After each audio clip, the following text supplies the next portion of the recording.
43 and divorced. I'd been swinging hammers in Glendale, Arizona since Reagan was president, but nothing prepared me for what I found beneath Grace Fellowship Church that October morning. I'd volunteered to fix the water damage in the chapel basement mainly because my daughter Haley sang in their youth choir every Sunday. And honestly, I needed something to fill my weekends while she stayed with her mother. Old churches always have their quirks: rotting joists, stone foundations that shift with the desert heat. But Grace Fellowship had bones from 1952, solid construction that just needed some love. I remember joking with Pastor Daniels about how the original builders over-engineered everything, using twice the lumber any modern code would require. I'd been down in that basement maybe 6 times over the years, usually quick repairs, a burst pipe here, some electrical work there. But this was my first real project since Pastor Whitmore passed away 5 months earlier from that sudden heart attack. Strange how the whole town seemed to age overnight after losing him. The man had baptized half of Glendale's population, including Haley just 2 years prior, his gentle voice and warm smile making even the teenagers feel welcomed at service. My crowbar hit something odd behind what I thought was solid foundation wall, a hollow thunk that shouldn't exist in poured concrete, and when I pulled away the rotting drywall someone had installed to hide it, I found a door painted the exact gray of the surrounding stone, its edges sealed with enough caulk to survive a flood, with a padlock that must have cost more than my first truck. Now I should have called Pastor Daniels right then, the new minister who'd taken over after Whitmore's death, but curiosity got me the same way it did when I was 12 and found my dad's hidden Playboy collection in the garage rafters. The padlock was a Medico military grade, the kind you'd see on government buildings, not church basements, and whoever installed it had welded a steel plate around the hasp to prevent anyone from prying it off. I spent 20 minutes with my bolt cutters, the metal groaning and fighting me every inch until it finally snapped with a sound like breaking bone. And when I pulled that door open, the smell hit me first, not decay exactly, but something stale and chemical, like a hospital room that hadn't seen fresh air since the Carter administration. The room stretched back maybe 15 feet, narrow enough that I could touch both walls with my arms spread, and every inch of wall space held makeshift shelves built from 2x4s and plywood, the kind of rushed construction that screamed temporary but had obviously been there for years. Each shelf held boxes, plastic bins, grocery bags, all labeled with masking tape and neat handwriting I recognized immediately as Pastor Whitmore's, those same careful letters I'd seen on countless church bulletins and birthday cards. But these labels made my chest tighten in a way Sunday service never did. Catherine Moss, 2008, red one. And inside I could see a purse, car keys, a pair of glasses folded neatly on top of what looked like a wallet. And I remembered Catherine, the dental hygienist who'd cleaned my teeth for 3 years before she supposedly ran off with some man she met online, leaving behind a husband and 2 boys who still attended service every week. My legs felt like water as I reached for another box, Jason Hendricks, 2010. And there sat his high school class ring from Desert Vista, the one his mom had saved 3 months of overtime to buy, still attached to a keychain with a miniature basketball that matched his jersey number, 17. Everyone said Jason got mixed up with dealers from Phoenix, that he'd probably ended up in some desert grave when a deal went bad, but his basketball shoes were right there in that box, the orange Nikes he'd worn to every practice, still caked with gym floor dust. Next to Jason's box sat another smaller one marked Angela Vance, 2009, and I actually had to sit down on the concrete floor when I saw her insulin kit, the purple one with the butterfly stickers her daughter had decorated, because Angela was supposed to have killed herself after her divorce, jumped off some bridge in California, according to the note they found. I counted 23 boxes total, each one a person who'd left Glendale under different circumstances: suicide, affairs, drug problems, family disputes, all the reasonable explanations small towns create when people vanish, and every single one of them had been active in Grace Fellowship before they disappeared. The earliest date I found was 2007, written on a shoebox containing a man's wedding ring and driver's license for Robert Dalton, who'd supposedly abandoned his family after gambling away their savings, though his wife Nancy still brought casseroles to every church potluck, never remarrying, always insisting Bobby would find his way home. Behind the last row of shelves, I noticed the concrete floor had been re-poured in several sections, amateur work with visible seams, each patch roughly 6 feet by 3 feet, and my contractor's brain immediately recognized the dimensions even as my mind tried to reject what that meant. I must have stayed in that room for an hour, taking photos with my phone, documenting every box, every name, every date, my battery dropping from full to 30% as I captured evidence of what Pastor Whitmore, the man who'd counseled my ex-wife and me through our roughest patches, who'd visited my mother in hospice every single day during her final week, had been doing while preaching about salvation. The most recent box had me dry heaving in the corner. Melissa Conway, dated just 4 months ago, a full month after Whitmore's supposed heart attack, and Melissa had left town to care for her sick sister in Nevada, even sent postcards to her book club, though now I wondered who really wrote them. My phone buzzed with a text from Haley, asking if I'd pick her up from practice early, and the normalcy of it. The simple request from my daughter, who'd sat in Whitmore's office for confirmation classes, who'd trusted him completely, made me stumble out of that room like the building was on fire. I called 911 from the church parking lot, watched 3 patrol cars arrive within minutes, then state police within the hour, then FBI by nightfall, the quiet Sunday afternoon transforming into chaos as they evacuated the building and wrapped the entire property in yellow tape. Detective Rivera, a woman with eyes that had seen too much, took my statement 7 different times, each version revealing another horrifying detail, like how several victims had sought counseling from Whitmore for depression before vanishing, or how he'd always volunteered to handle the missing person's prayer requests, standing at that pulpit with tears in his eyes, begging God to return these lost souls to their families. They brought ground-penetrating radar that evening, and by midnight they'd found what the concrete patches were hiding, though Rivera wouldn't tell me numbers, just kept repeating that I'd done the right thing, that I'd given families closure they'd waited years to receive. Word travels fast in a town of 8,000 people, and by Monday morning, Grace Fellowship's congregation had split into 2 camps: those who refused to believe their beloved pastor could harm anyone, and those who suddenly remembered odd moments, strange comments, unexplained absences that now took on sinister meaning.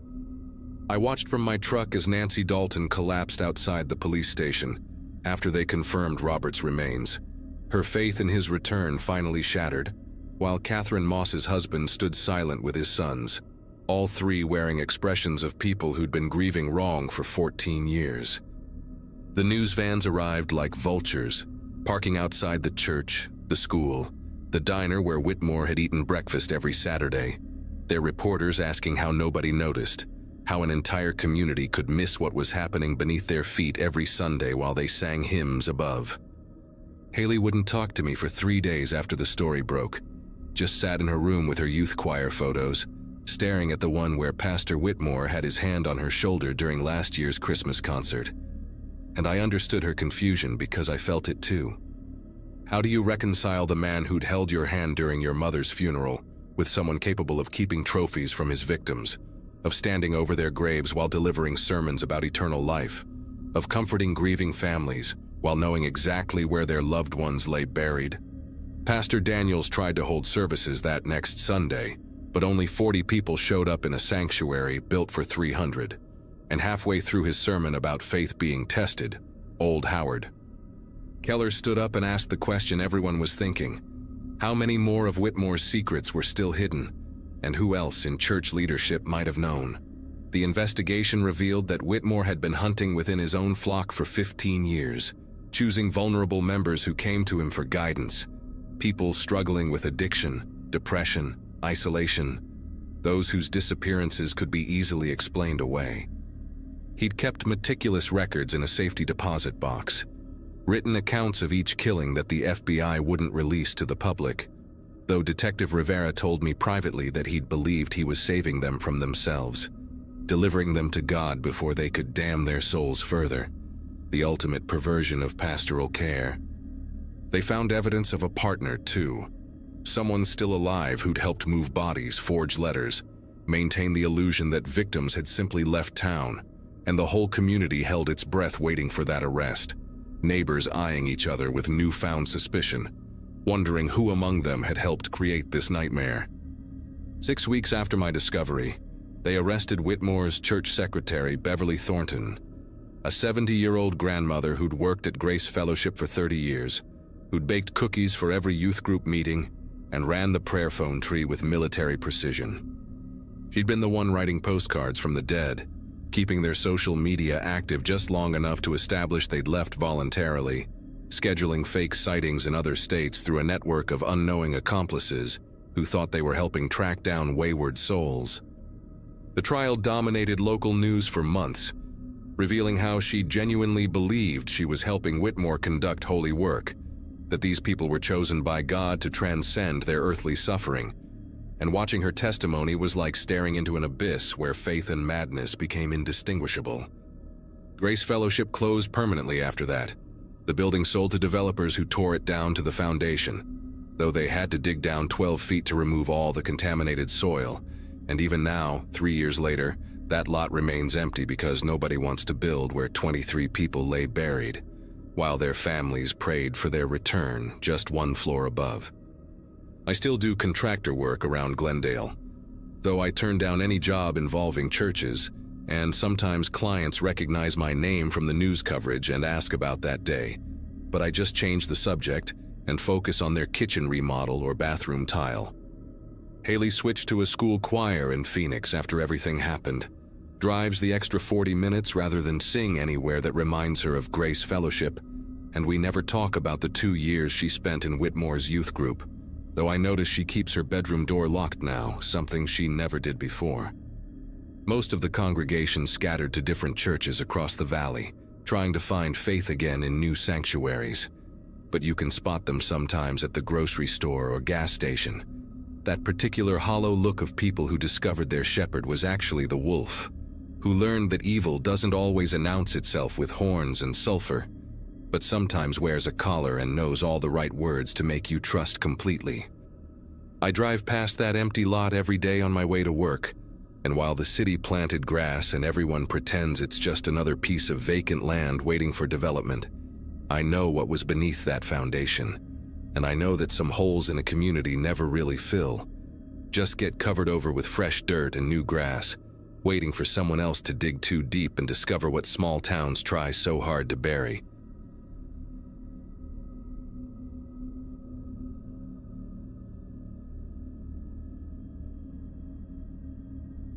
"11 years of appraising foreclosed properties teaches you to read a house before you even step inside, and that farmhouse outside Snowflake was screaming at me from the moment I pulled up the dirt road leading to it. My supervisor at Wells Fargo had flagged this one as a priority inspection, something about the previous owners vanishing mid-renovation and leaving 18 months of mortgage payments unpaid, which wasn't unusual, except for how insistent he was that I get out there before the end of the week. The GPS kept recalculating as I drove deeper into the high desert, past the last cell tower that would give me any signal, until finally I saw the property marker the bank had described, a rusted mailbox with no name or number, just scratches in the metal that might have been letters once. Coffee cold in my cup holder, paperwork sliding around the passenger seat every time I hit a pothole. I kept thinking about how these remote properties always had stories nobody wanted to tell. Property inspection sounds boring until you realize you're usually the first person to enter these abandoned places in months, sometimes years, walking through someone else's failed dreams with a clipboard and a camera.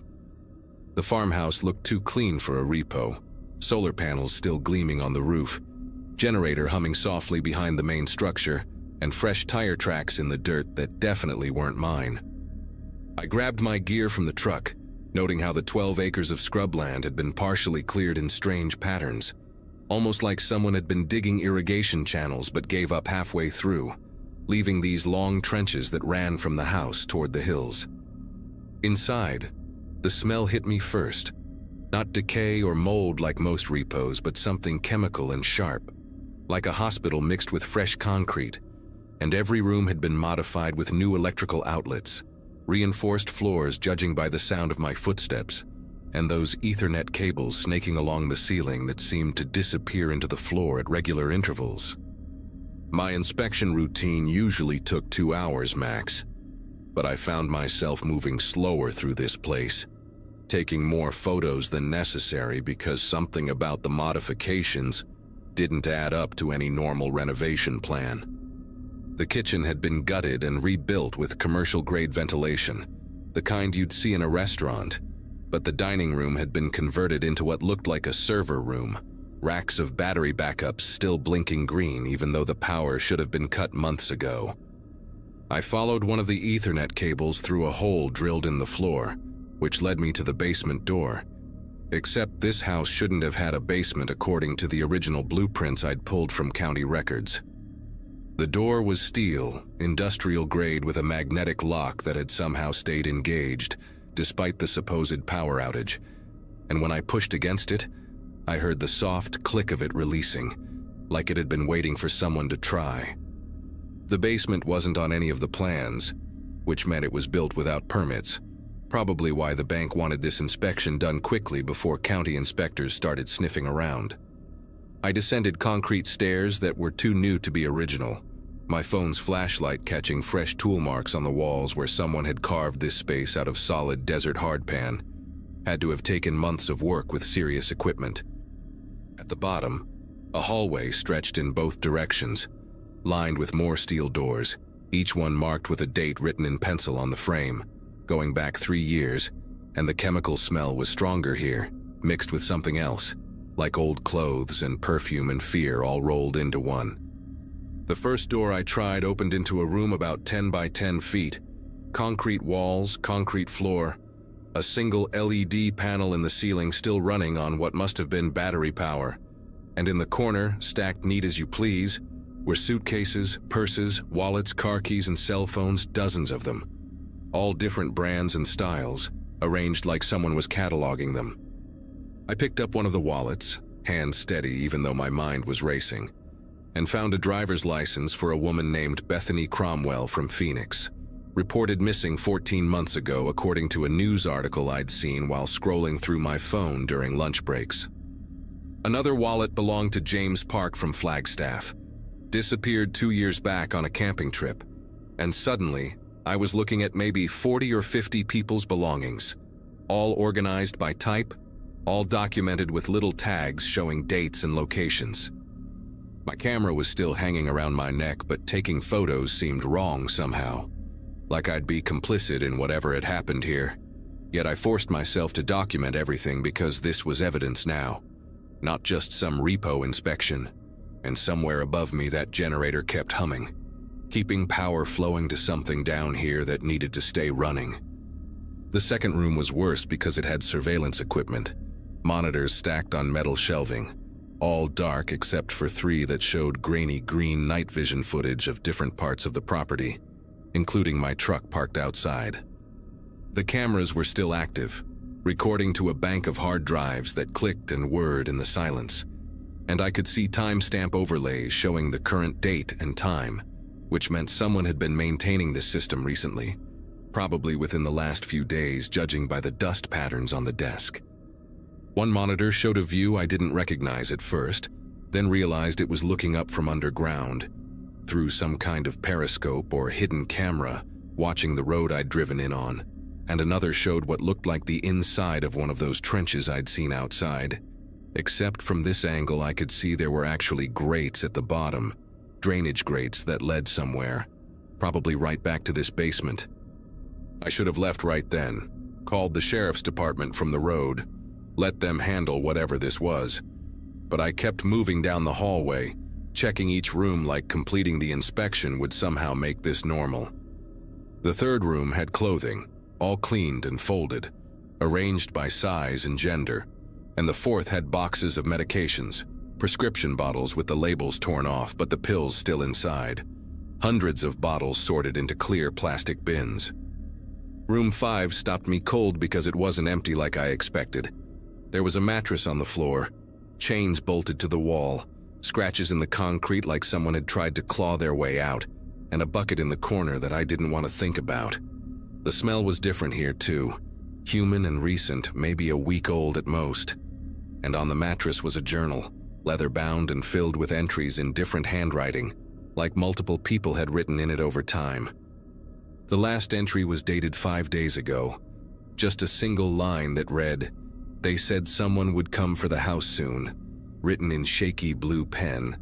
And underneath that, in different handwriting, someone had added, "Make sure the cameras see everything."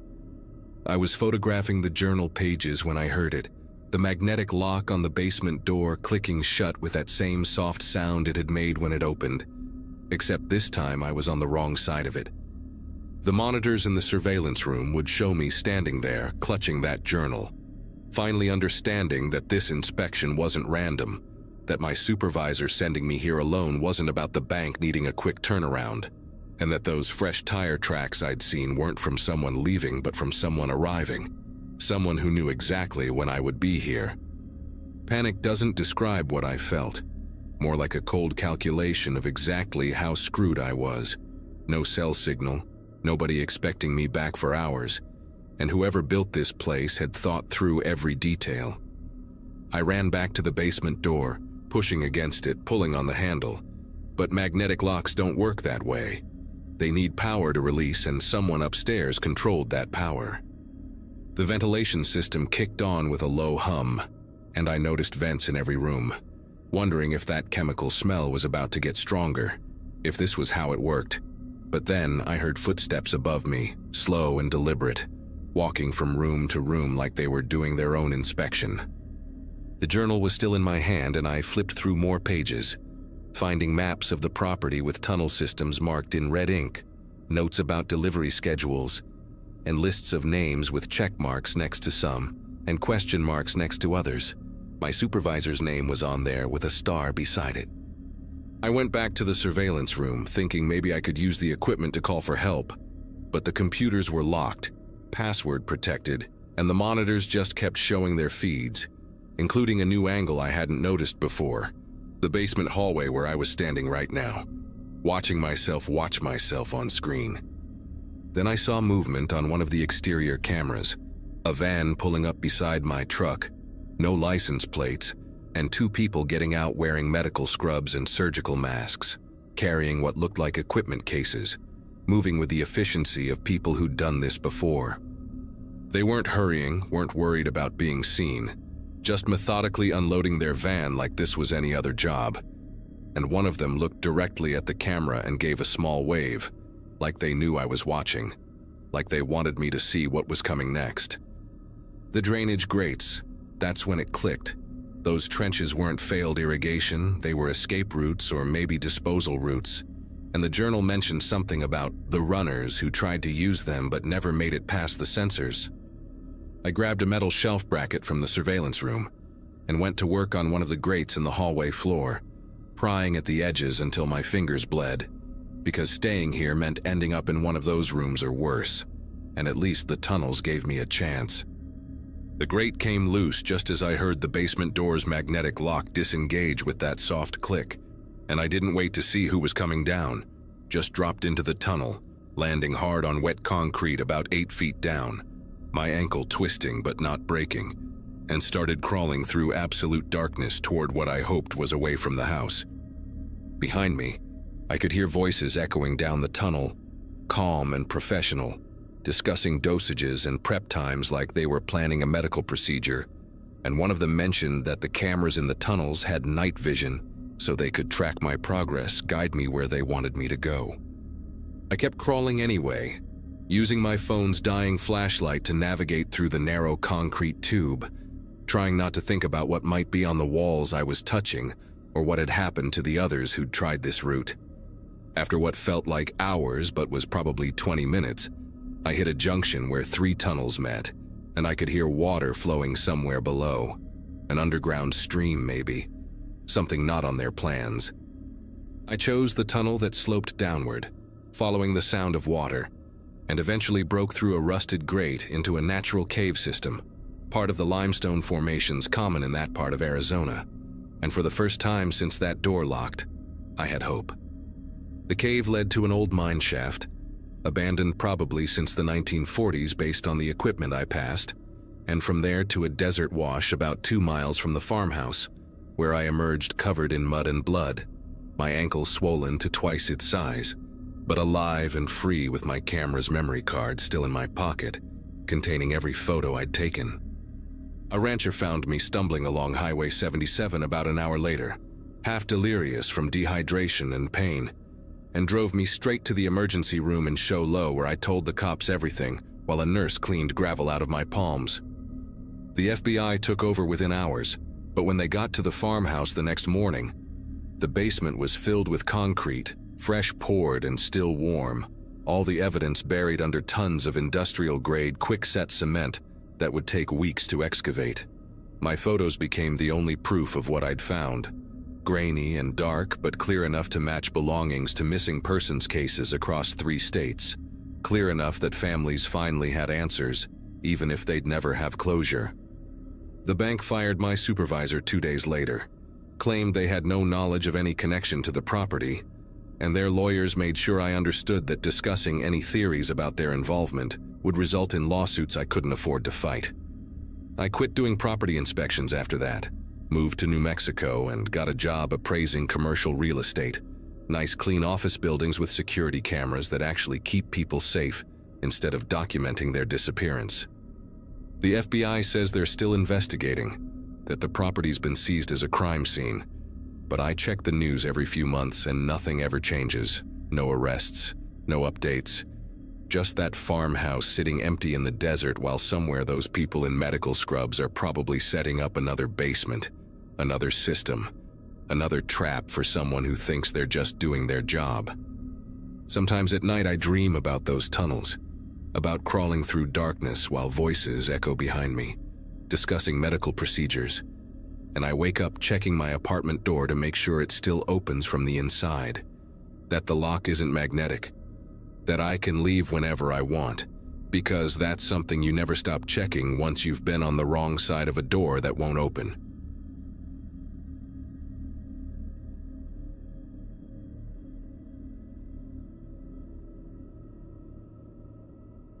Estate auctions always drew the same crowd around Holbrook, mostly dealers hunting for antiques and locals hoping to score cheap furniture. That Saturday morning in early June, I pulled into the old Garrison Ranch with my pickup truck and a thermos of coffee, ready to bid on some farming equipment for my own small operation just outside town. My dad had worked cattle ranches his whole life before passing 5 years back, and seeing all those weathered barns and dusty corrals brought back memories of helping him during brandings when I was barely tall enough to reach the gate latches. I recognized most faces in the crowd, folks I'd gone to school with or bought feed from over the years, everyone chatting about how the bank finally foreclosed after old man Garrison died without any heirs to claim the place. What struck me first was the sheer volume of personal belongings scattered across the auction tables, way more than you'd expect from one elderly rancher living alone. There were work boots in at least 15 different sizes, dozens of worn leather belts, stacks of faded denim jackets with different builds and wear patterns, like they'd belonged to men of various heights and body types. The auctioneer's assistant, a kid named Bradley who went to school with my nephew, kept pulling out boxes filled with wallets, pocket knives, wristwatches, even sets of false teeth in small plastic cases. Each item had a lot number taped to it, and Bradley's mother was cataloging everything on her laptop, occasionally pausing to wipe dust from her glasses and squint at some detail that didn't quite add up in their inventory sheets. I wandered over to a folding table near the barn, where they'd arranged dozens of framed photographs, most showing groups of ranch hands posing with horses or standing around branding fires. The photos spanned what looked like 40 years, judging by the changes in truck models visible in the backgrounds and the evolution from black and white to faded color prints. In every single photo, Garrison stood in the center, his distinctive curved spine and drooping left eye making him easy to spot, but the workers around him never repeated from one picture to the next.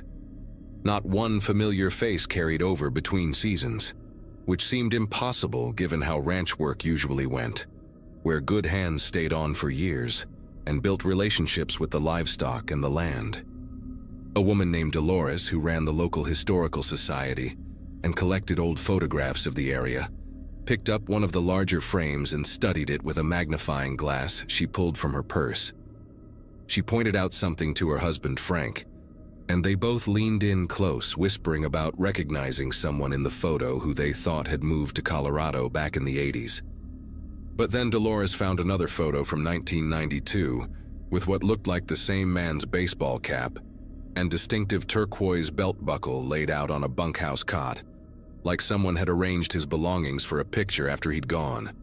The more photos we examined, the more we found these strange still life shots of personal items, always taken in the same bunkhouse room with the same iron bed frame, each one labeled on the back with just a year and a single initial. Bradley's mother suddenly stood up from her laptop, her face pale as she called the auctioneer over to look at something on her screen. She'd been cross-referencing the wallet contents with her database, finding driver's licenses and ID cards stuffed behind old receipts and worn dollar bills. The names meant nothing to most of us, but she recognized one from a missing person report her sister had filed back in 1987, when her husband never came home from what he'd said was a temporary ranch job. The auctioneer, a heavy-set man named Gordon who'd been running estate sales in the area since before I was born, immediately stopped the bidding and pulled out his cell phone to call the sheriff's office. While we waited for the deputies to arrive, more people started examining the personal effects with a different kind of attention, no longer looking for bargains, but for answers. Frank found a high school class ring from Winslow, dated 1979, with the initials T and W etched inside the band. A rancher's wife named Carol discovered a leather wallet with a photo of 3 young kids tucked behind a cracked driver's license, the expiration date still 2 years away from today.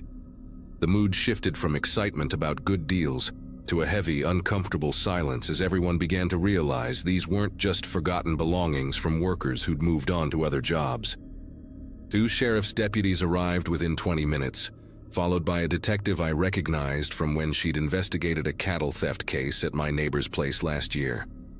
Detective Shirley Watts took one look at the tables full of personal items and immediately called for backup and a forensics team from Phoenix. She asked Gordon to show her any paperwork related to the estate, and he produced several boxes of documents from his van, including decades of employment records that Garrison had kept in meticulous detail. Each file contained a single sheet with a worker's name, their start date, and a handwritten note about when they'd supposedly left, always some variation of moved on or headed back home, with no forwarding address or final paycheck recorded. The detective ordered everyone to step back from the auction items while her team photographed everything, but she allowed Dolores to point out which photographs showed the still life arrangements of belongings. Dolores had counted 37 of these images, each one dated between 1976 and just 6 months ago, when neighbors had last seen Garrison alive and walking his property line with that distinctive shuffling gait of his. The forensics photographer, a young man who kept having to steady his camera because his grip was trembling, noticed that the same rusty nail on the bunkhouse wall appeared in every shot, and that the items were always arranged in the same pattern: work boots at the foot of the bed, hat on the pillow, wallet and personal effects spread across the thin mattress like someone was taking inventory. By noon, there were 8 police vehicles parked along the ranch's dirt road, and they'd strung yellow tape around the entire auction area. Detective Watts had us all write down our contact information and asked if anyone remembered specific ranch hands who'd worked for Garrison over the years. An older man named Eugene, who'd sold hay to the ranch for 3 decades, mentioned how he'd always found it strange that Garrison went through workers so fast, sometimes hiring new hands every few months, always saying the previous ones couldn't handle the isolation or had drinking problems. Eugene remembered dropping off a hay delivery in 1995 and chatting with a friendly worker named Luis, who'd promised to help him load some equipment the following week. But when Eugene returned, Garrison said Luis had hitchhiked to Phoenix in the middle of the night without even collecting his pay. Around 2 in the afternoon, they brought in cadaver dogs, and within minutes, the first dog alerted near the old well behind the main barn. The handler, A woman with graying hair pulled back in a tight ponytail. Tried to keep her expression neutral, but I saw her jaw clench when the dog sat down and refused to move, whining in that particular way that meant it had found something significant. The second dog alerted at the exact same spot, then ran in widening circles, alerting again and again at different points in what looked like a rough grid pattern extending out from the well for about 50 yards. The forensics team started marking each spot with small orange flags, and soon that patch of dusty ground looked like a miniature cemetery with flags instead of headstones, far too many to be explained by buried livestock or ranch animals.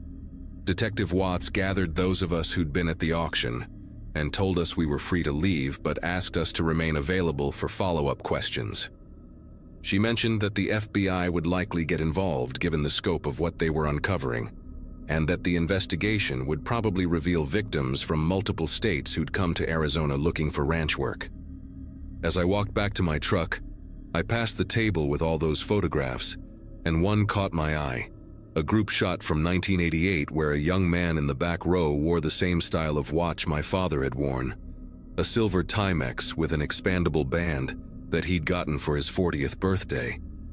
My chest tightened as I remembered Dad mentioning a cousin who'd disappeared around that time, supposedly run off to Alaska for pipeline work, though the family never heard from him again. The excavation took 3 weeks, and the final count was 41 bodies, all buried in shallow graves in that grid pattern the dogs had detected.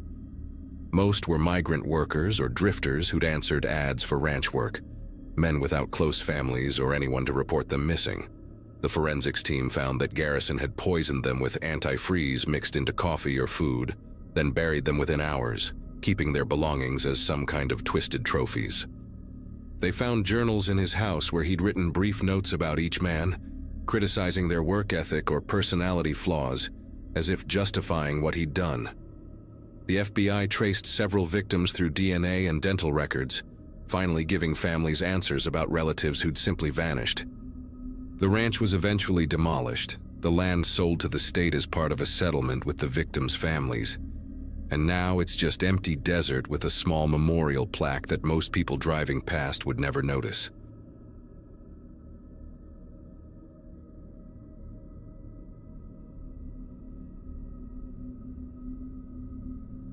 "6 months into wearing the badge, and you start recognizing patterns on the desert highways. Same truckers making their weekly runs, same spots where teenagers race their pickups on Friday nights, same mile markers where coyotes dash across the asphalt chasing jackrabbits.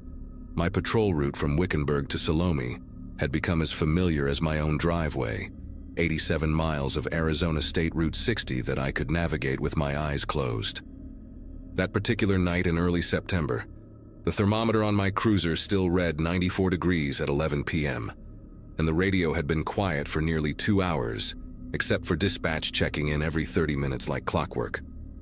I'd just passed mile marker 43 when I spotted the lights ahead, maybe half a mile up where the highway curves slightly near Centennial Wash. Red and blue strobing against the desert darkness, multiple vehicles arranged in what looked like a checkpoint formation. Strange thing was, nobody had mentioned any DUI operations scheduled for that night, and I would have been notified since this fell directly in my patrol sector. Protocol demanded that all highway units be aware of any traffic stops or checkpoints in their assigned areas, especially on a stretch of road this isolated where backup could take 40 minutes to arrive. I eased off the accelerator and grabbed my radio, calling dispatch to confirm what I already suspected they'd say. Dispatch came back negative, no scheduled operations in my sector, no other units reporting activity near Centennial Wash. The woman on the radio, Donna, who'd been working nights longer than I'd been alive, asked if I needed backup to investigate. I told her to stand by while I approached, figuring maybe it was county sheriffs or even federal agents working something they hadn't bothered to coordinate with us. Happens more often than you'd think out here near the border, different agencies stepping on each other's toes, though usually someone gives us a courtesy heads up. As I got closer, I counted 4 vehicles total, what appeared to be 2 cruisers and 2 unmarked SUVs, all with light bars active, positioned to funnel traffic into a single lane. The first thing that struck me as wrong was the uniforms. Even from 30 yards out with my headlights illuminating the scene, I could tell these weren't standard Arizona Highway Patrol, weren't Maricopa County, weren't any department insignia I recognized. Dark blue, almost black, with reflective strips in odd places, diagonal across the chest instead of horizontal. And these guys were wearing tactical vests over their uniforms but no visible badges or nameplates. One of them stepped forward with his hand up, signaling me to stop, and he had this earpiece with a coiled wire disappearing into his vest, like Secret Service or something. I rolled down my window, and the desert heat immediately flooded the air-conditioned cabin, bringing with it the smell of creosote and dust. The man who approached my window had a face I'll never forget, not because of any particular feature, but because of how absolutely average it was, like someone had used AI to generate the most generic white male face possible. When he spoke, his accent was neutral, no regional markers, just flat American English that could have come from anywhere or nowhere. He asked for my identification, which immediately set off every alarm in my head because I'm sitting there in a marked Arizona Highway Patrol vehicle wearing my full uniform. I asked him what agency he was with, and he just repeated his request for identification, his expression never changing, like he was reading from a script he'd memorized phonetically without understanding the words. Behind him, I could see 3 other men in similar uniforms standing at various points around their vehicles, and here's where it gets genuinely bizarre. None of them were moving, not shifting their weight, not turning their heads to look at passing tumbleweeds, not even adjusting their stance against the desert wind that was picking up. They stood like mannequins, perfectly still except for their hair and clothing rippling in the breeze. One of them was holding what looked like a tablet or electronic clipboard, but the screen was facing away from me, casting this unnatural white glow on his face that made his features look washed out and skeletal. I reached for my radio again, keeping my eyes on the man at my window, and told Donna I was going to need that backup after all, possible impersonation of law enforcement officers.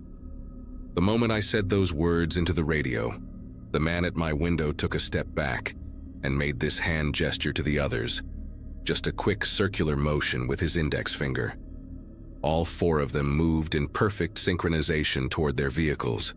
No rushing, no panic, just smooth, coordinated movement, like they'd rehearsed this exact scenario 100 times.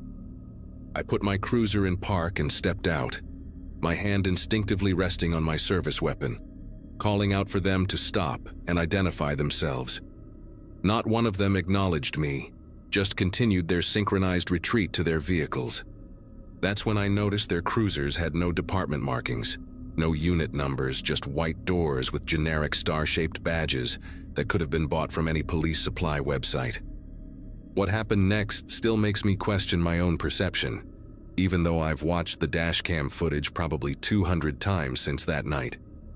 They started their vehicles simultaneously, all 4 ignitions turning over at the exact same moment, and as they pulled away in a perfect convoy formation, their emergency lights were still flashing.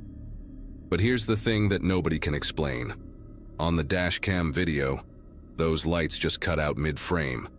Not like someone hit a switch, but like they simply ceased to exist between one fraction of a second and the next. One frame shows 4 vehicles with active light bars heading north on Route 60. The next frame shows the same vehicles, but the lights are gone, just gone, like they were edited out of reality. I stood there on that empty highway, watching their taillights disappear into the darkness, while Donna's voice crackled through my radio asking for my status. Backup arrived 17 minutes later, 2 units racing in from Wickenburg with their sirens wailing.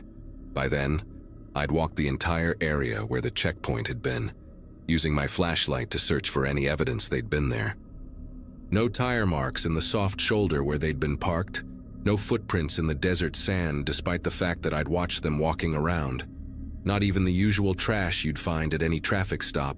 No cigarette butts, no coffee cups, nothing.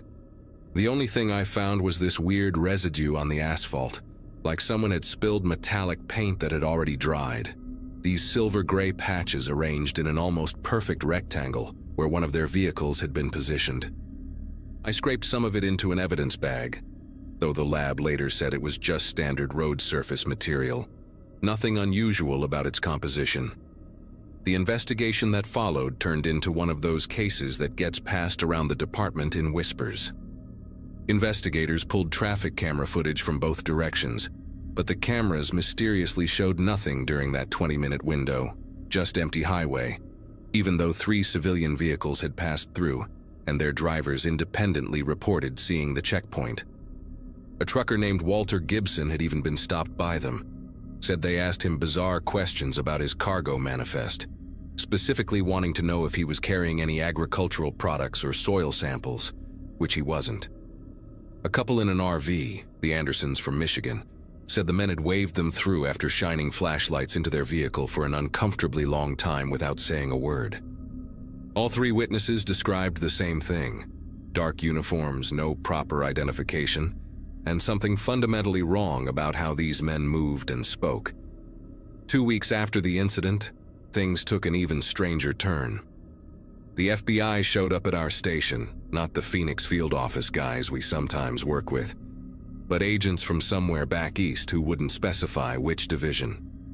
They confiscated all the evidence, including my dash cam footage, though I'd already made personal copies like any smart cop would do.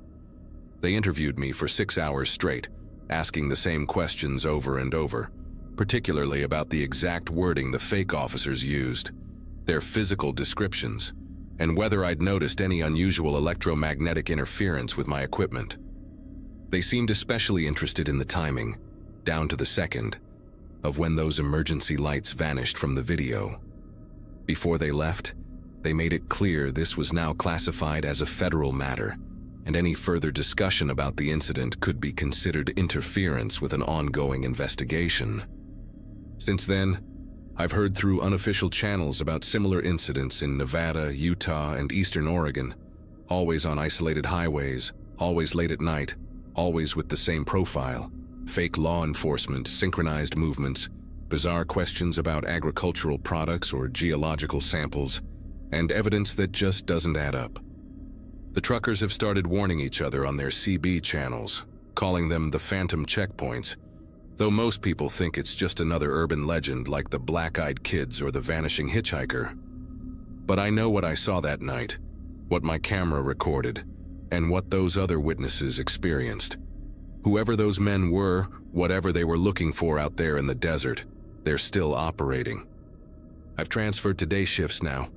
Told my supervisor it was about wanting a better schedule, but the truth is, I can't drive that stretch of highway at night anymore without constantly checking my mirrors, wondering if I'll see those lights again, wondering if next time they won't just let me drive away.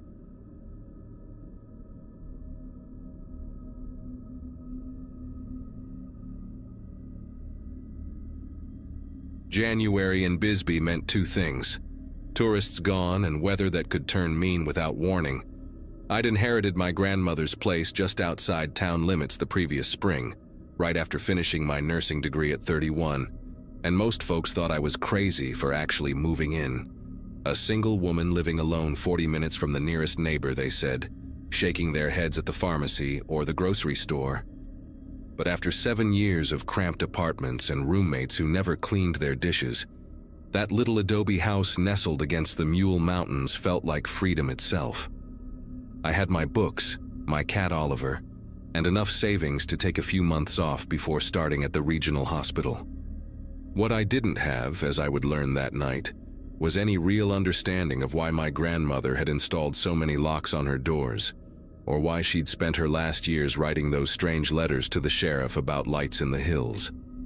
That particular evening started like any other winter night in southern Arizona, cold dropping fast once the sun disappeared behind the mountains, wind picking up and making the old wooden window frames rattle. I was making dinner, just some pasta and sauce from a jar, when I noticed the first snowflakes drifting past the kitchen window. Snow in Bisbee wasn't unheard of, but a real storm was rare enough to make me stop and watch. Within an hour, it was coming down heavy, coating the desert landscape in white, transforming the familiar saguaros and ocotillos into strange, hulking shapes. Oliver sat on his perch by the window, tail twitching at something outside that I couldn't see. Around 7, I tried calling my friend Claire in town to joke about the weather, but my phone had no signal. Not unusual out here when storms rolled through. I wasn't worried yet.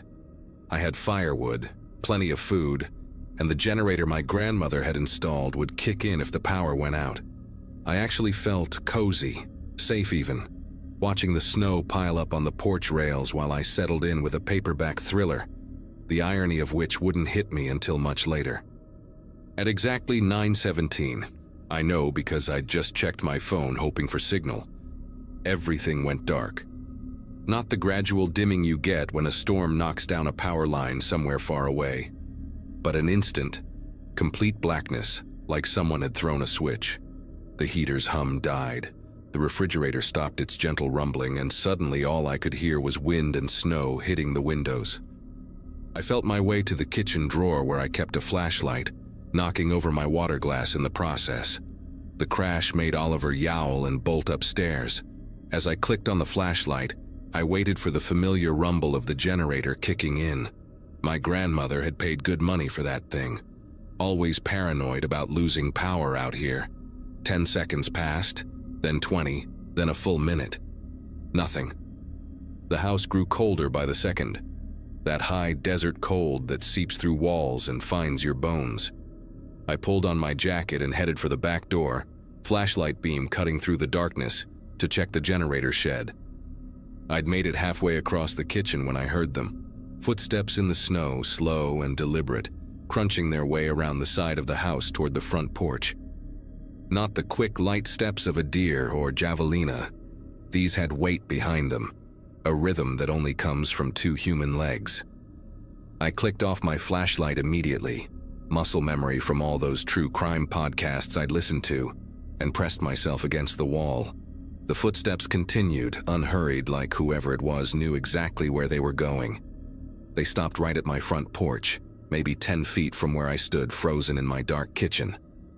For a moment there was only silence and the whisper of falling snow. Then I heard something that made every nerve in my body fire at once. The distinct metallic scraping of someone trying different keys in my front door lock. Not picking it, not forcing it, but methodically trying key after key like they had a whole ring of them. My mind raced. Who would have keys? The previous owners? Someone my grandmother knew? The scraping stopped, followed by a low grunt of frustration, and then the footsteps started again, moving now toward the back of the house where I'd been heading, toward the generator shed, toward the only other door. I had maybe 30 seconds before those footsteps reached the back door. My legs finally responded, carrying me on silent, socked feet to the hallway closet where my grandmother had kept her hunting rifle. My fingers found it in the dark, dusty but solid, and I grabbed the box of shells from the top shelf.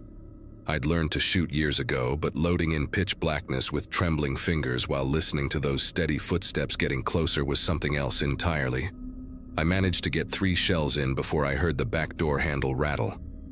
Then, just like with the front door, came that horrible scraping of keys. One key, then another, then another. Whoever this was had been prepared, had planned this.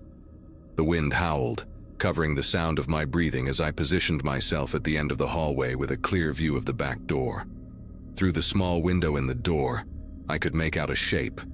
Tall, bulky in what looked like a heavy coat, face obscured by darkness and snow. The figure tried another key, and this time I heard the subtle click of a lock turning. My grandmother had installed a deadbolt and a chain lock in addition to the regular lock. The doorknob turned, and the door pushed inward an inch before catching on the chain.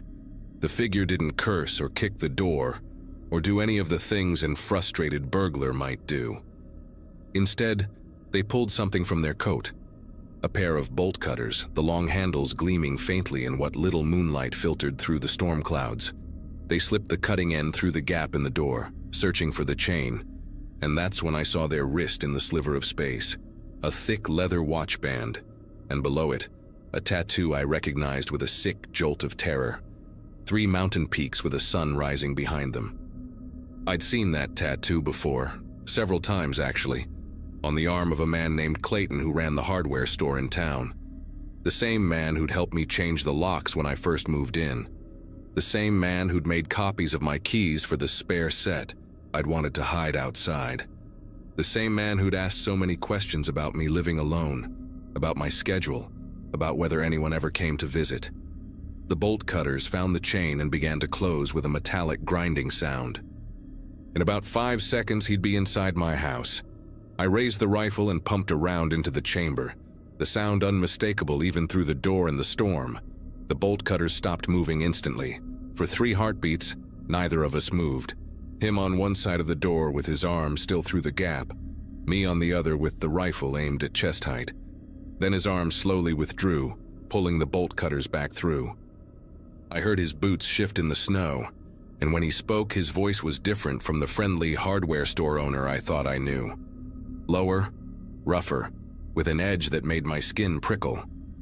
"Now, there's no need for that," he said, almost conversationally, like we were discussing paint colors instead of him breaking into my home.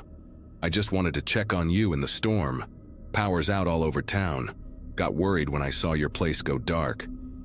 The casualness of the lie made my anger spike through the fear. "Get off my property, Clayton," I called back, surprised at how steady my voice sounded. "I know you cut my power line. I know you've been watching me."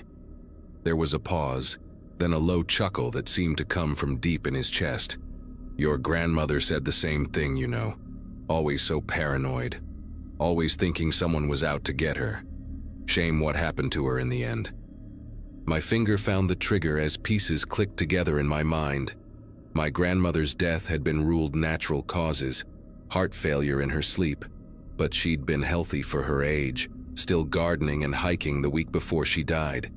She'd been writing those letters to the sheriff about someone watching her house, about lights in the hills at night, about feeling unsafe. The sheriff had dismissed it as an elderly woman's paranoia, but what if she'd been right all along? What if Clayton had been doing this for years, watching women who lived alone, waiting for the right moment? "What did you do to her?" I demanded, keeping the rifle trained on the door. He didn't answer directly, but I heard him moving, his boots crunching through snow as he walked along the back of the house. He was heading toward the cellar doors, old wooden panels that led to the crawl space under the house. I'd never gone down there. My grandmother had kept them padlocked, said it was just full of spiders and old junk. But now I remembered something else. She'd mentioned once that the previous owners had connected the cellar to the house through a trapdoor in the pantry, for tornado safety back in the 50s. If Clayton knew about that connection, if he had keys to the padlock too, he could get inside without going through either door. I ran to the pantry, nearly tripping over Oliver, who'd come downstairs to investigate. The cat hissed at something I couldn't see, his fur standing on end, then bolted back upstairs. My flashlight beam swept across the pantry floor until I found it, a square outline in the floorboards, painted over but visible if you knew where to look. I grabbed a heavy cast iron skillet from the shelf and placed it on top of the trap door, then added a sack of flour and everything else heavy I could find. It wouldn't stop him, but it would slow him down and make noise if he tried to come through. From somewhere beneath the house came a metallic clank, then another. He was in the cellar.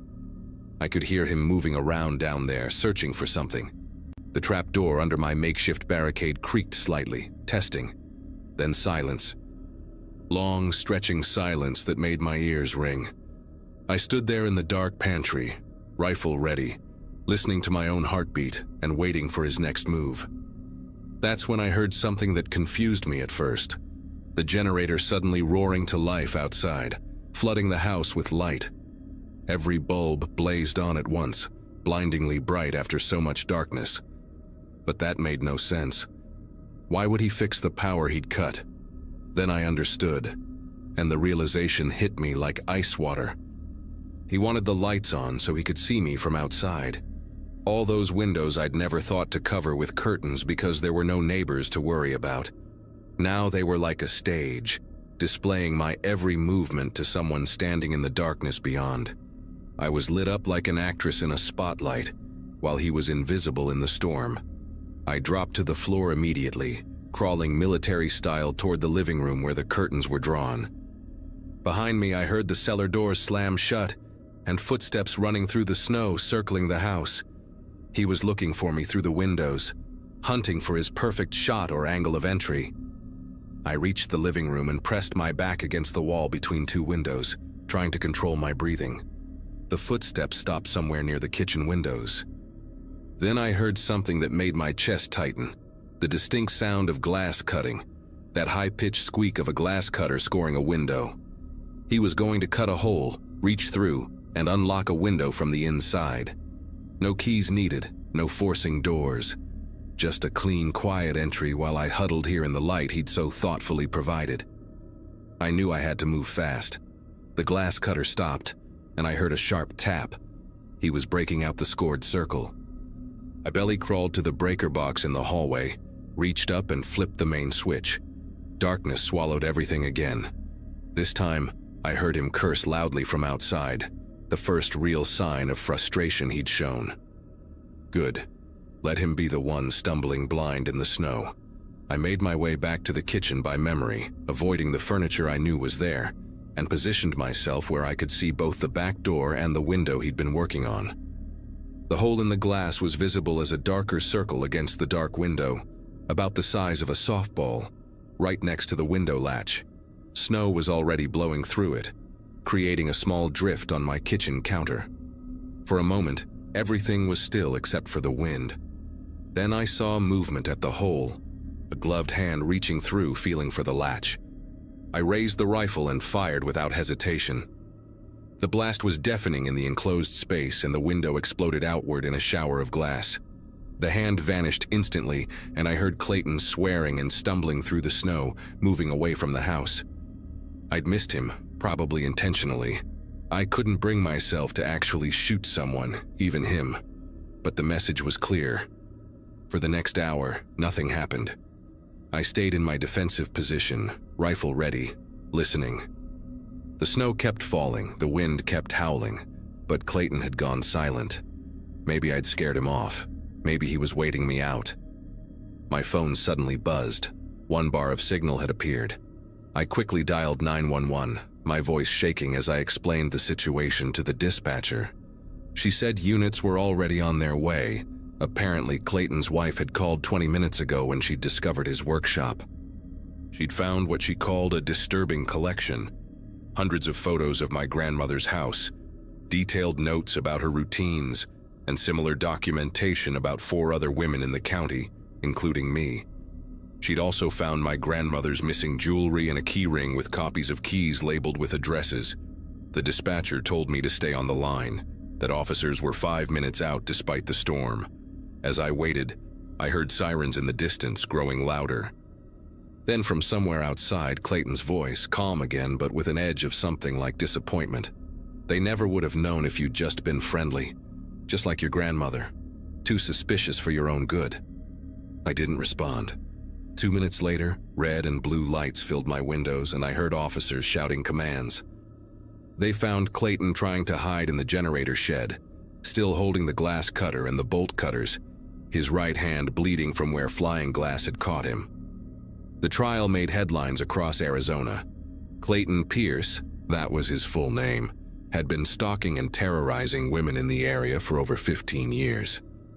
The prosecutor presented evidence linking him to my grandmother's death. He'd been entering her home at night, using his copied keys, moving things around, creating stress that likely triggered her fatal heart attack.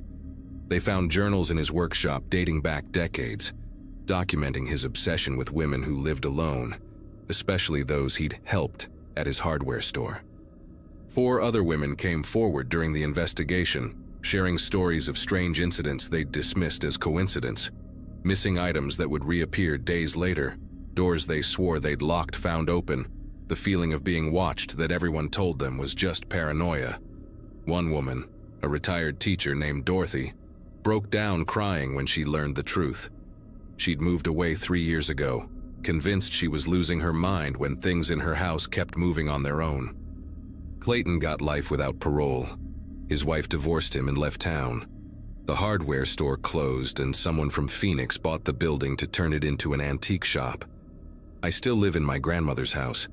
I installed security cameras, motion lights, and a better alarm system.